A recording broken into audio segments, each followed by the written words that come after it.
Hi there, this is Sober Steve. My name is Steve Truesdell and I'm a recovering alcoholic. I have 23 years of sobriety and thanks for checking out my YouTube channel.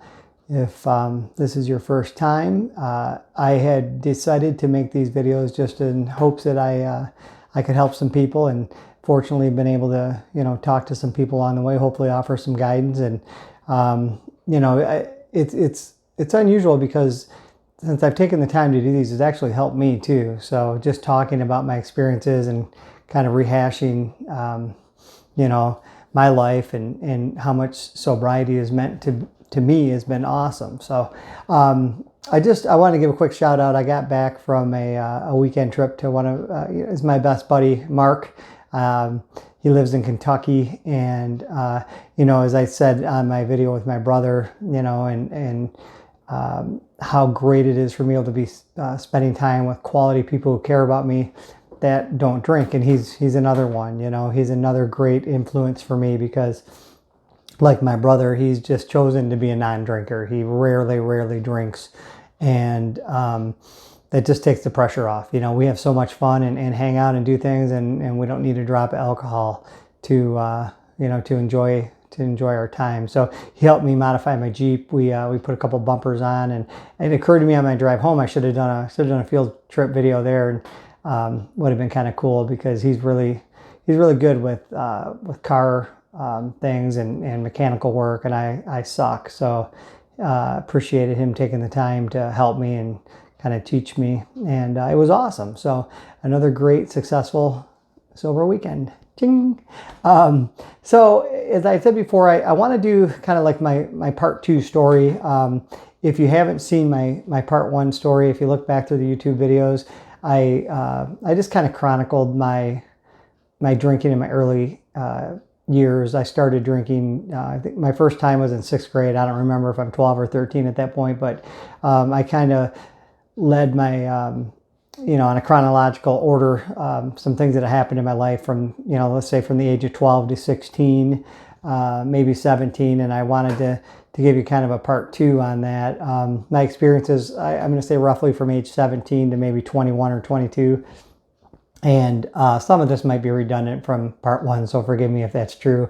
It's been a long time, and I was inebriated for most of those experiences, so the memory's a little bit fuzzy. But I just think sometimes, at least for me, when I got into recovery, it helped me to hear other people talk about their experiences, because I could relate sometimes. And sometimes you'll hear experiences like, holy crap, like, at least I never did that, so you have that benefit too sometimes. Or somebody always has it worse, and somebody always has it better. But I had some, I was very fortunate because, as I mentioned countless times, I had a very supportive family. I never suffered from lack of financial resources. My dad always had a good job, and my mom worked as well, and they did a good job taking care of us emotionally, financially. So I did have that benefit, which I understand not everybody has, but I was very fortunate that I didn't kill anybody, including myself. And I think obviously you can die of alcohol poisoning with binge drinking, and people make bad decisions. There's more fights. People might do something violently when they're inebriated that they wouldn't do. I think most domestic assault cases and domestic violence cases happen when somebody's drunk or both people are drunk, and it just makes situations that escalates. It makes it worse a lot of times. So, but in my case, and I think in many cases, the most dangerous factor is that, unfortunately, most people that drink at one point or another make the decision to drive when drinking, and most alcoholics do it over and over and over and over. So even though that the risks, I think you have, once you start drinking, you just use poor judgment, and especially when you're young, So I had mentioned when I was 16, I had my license just for a couple of months, and I got a drunk driving accident, totaled my car, and they took my license away for 6 months, I think. And so eventually, my grandfather had died, and my parents made a decision to give me his old car. It was an old beater, like a pea green 1971 Oldsmobile Delta 88. I mean, it was literally like a tank. And it was one of the ugliest cars I've ever seen. But when you're a teenager, and it was my second chance, I was very happy to have a car again. And like most of those old cars, they're basically friggin' race car engines.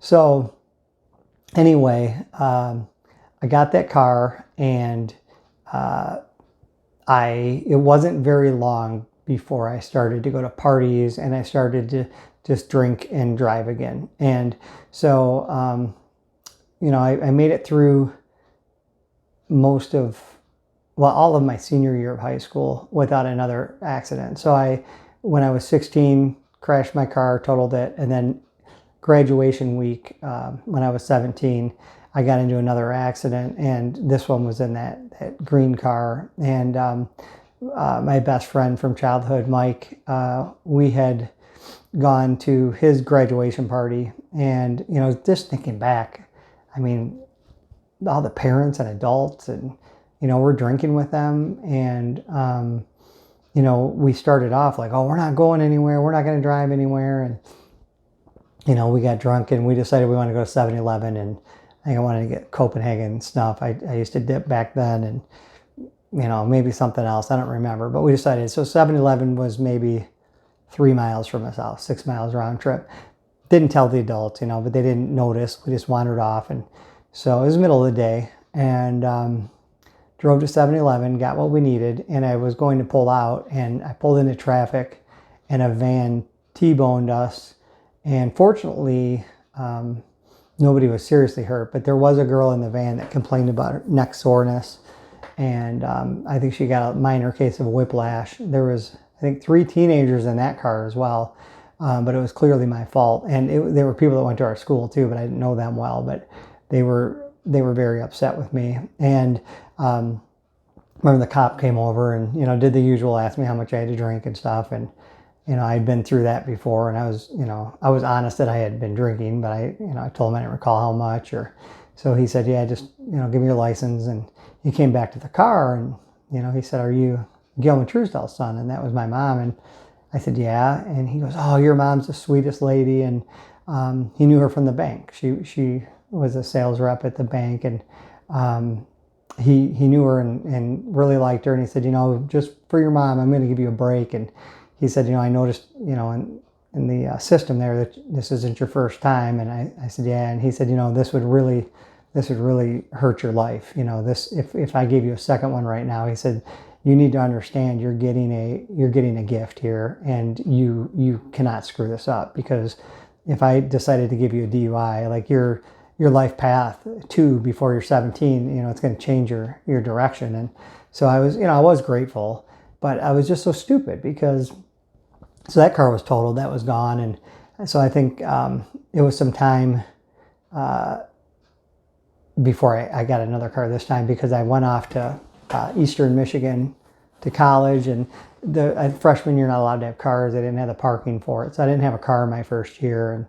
And but when I did go off to college, I roomed with 2 friends from high school my first year, and that was a bad decision for all of us, really. And I mean, all we did was drink, and yeah, it's a blur. I didn't do well academically. I almost flunked out, and all I did was just drink and go to bars and party and fraternity parties. And I mean, it's literally all I did. And then I'm a huge, as I mentioned before, I'm a huge Michigan football fan. And so, one cool thing with going to Eastern, it's only 5 miles from Michigan. So I went to all the Michigan games as well. And then that was during those days, that was a drunk fest for me. I mean, the tailgates, and just, I would go to the game so drunk I could barely stand up sometimes, and I don't know if my family even knew how drunk I was, but that it's another thing I'm going to cover. I'm going to do a field trip to a Michigan football game just to show you, like, it's been amazing.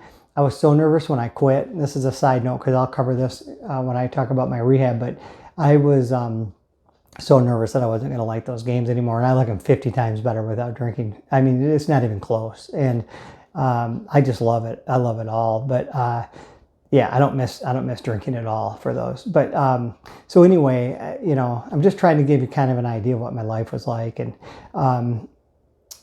I went on academic probation for my second year. Then I dug in, and I was smart enough to know, like, come on, you can't screw this up. And then my grades started to go up, and I did better. I mean, I ended up graduating and I did okay, but the first year was really bad. And second year I joined a fraternity, and the fraternity life had a lot more than just partying, but that's all I really used it for. I partook in every partying situation that I could. And we had a beer machine in our fraternity house where somebody had taken like an old Coke machine or something, and they just loaded it with beer. And we'd collect the money and we'd use the profits like to help improve the fraternity house and stuff like that. So it was a good cause. And so I would take like my pillowcase from the dorm and my quarters that were supposed to be for laundry or whatever, and I would just fill that pillowcase full of beers and then go back to the dorm, just shotgun them, drink them, bong them, whatever. I mean, I just loved it. So it was just a drunk fest. So there's a million college stories that I could tell you where it was scary, and I'm lucky to be alive. It caused some relationship issues. I had reunited with my girlfriend from high school, and we were pretty serious for a couple of years. And I thought, we would get married after school. I think we both kind of thought that, and things started to deteriorate because of my drinking. And I think I was maybe 20 years old, and she had made a decision to go to my family and tell them that, I need help. I'm an alcoholic, and that she can't take it anymore.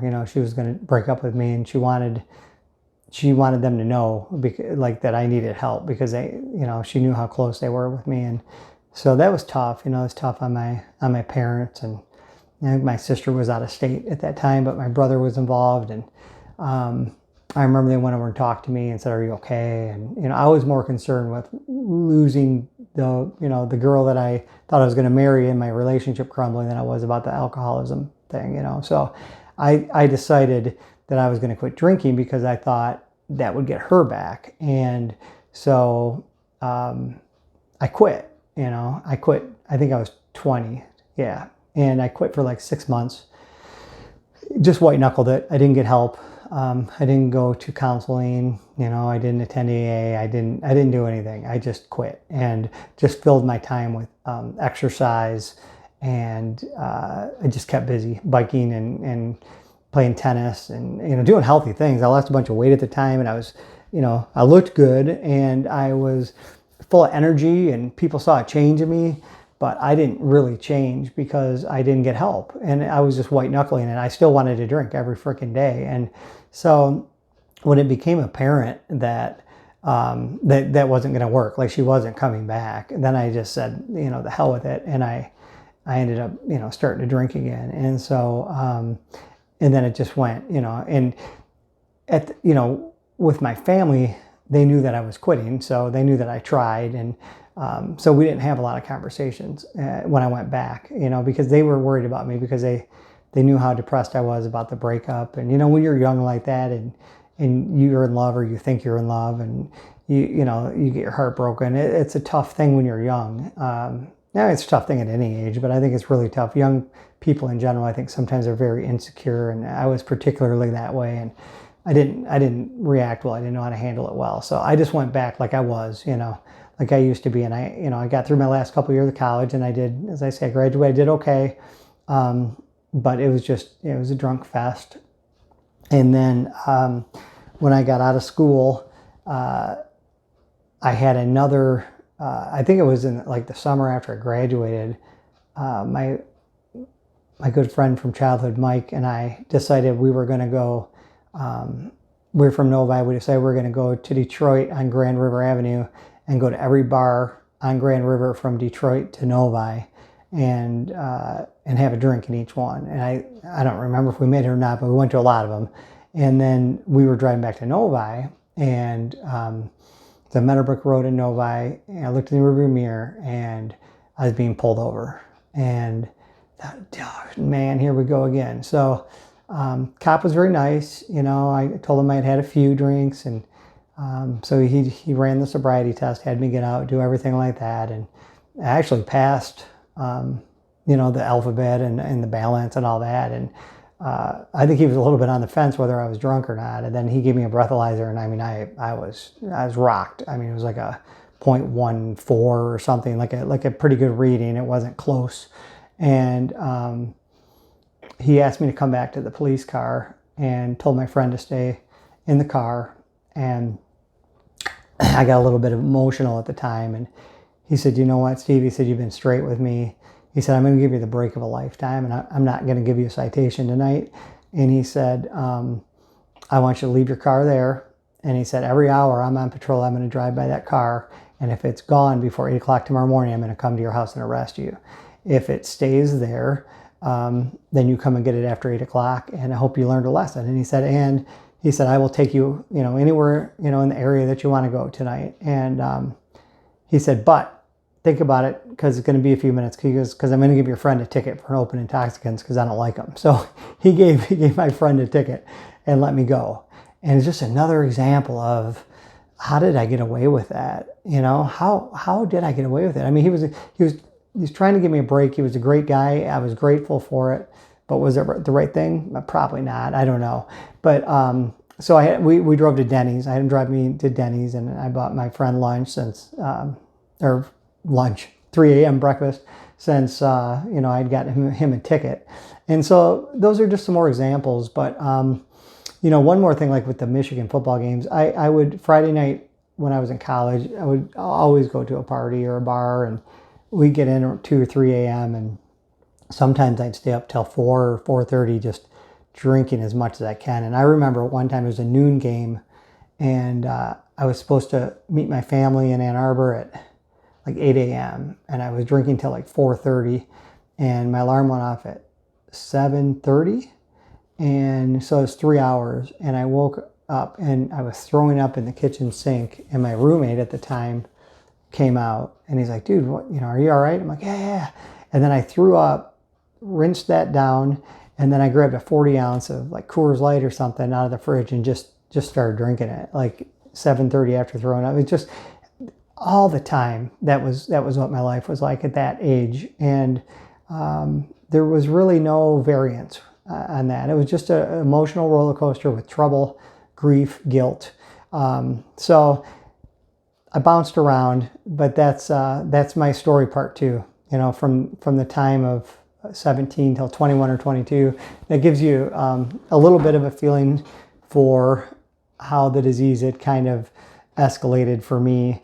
But it's just a lot of redundancy. You know, get drunk, do something to make yourself feel guilty, wake up, feel terrible, repeat. And that's what my life was like for a long time. So I'm really, really grateful for my sobriety and not having to live like that anymore.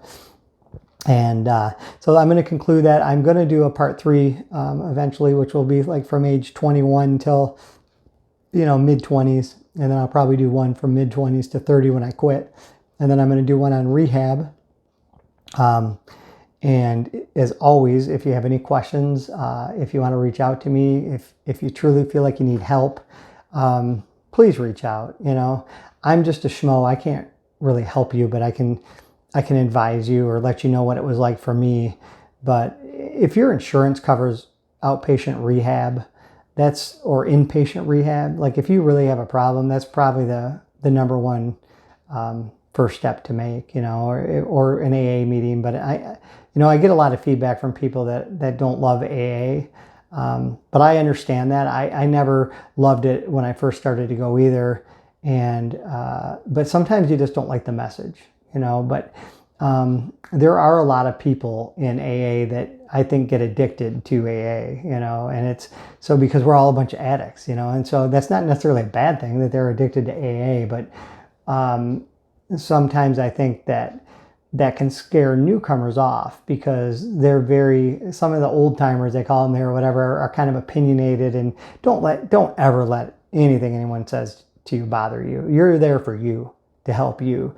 And 99% of the people are good people that want to see you succeed. So, get help. Go to AA, go to rehab, make an appointment with a counselor. You're not going to regret it. I'm a broken record, but I have to say it. You know why? Because just like my story is redundant, I know there's so many of you that have the same types of story, the same redundancies, and it's not going to get better on itself. You're not going to be the first person to just teach yourself how to drink in moderation. You can't just be a weekend drinker and not be an alcoholic. If you have that problem, you're an alcoholic, and the only way you're going to truly get better and go into remission is if you can go into recovery and make the decision to abstain from alcohol and get yourself some help. So anyway, I got a little preachy there, but I'm passionate, and it's frustrating to see the amount of people that truly need help that just won't get it. So thanks for listening. I will talk to you next time.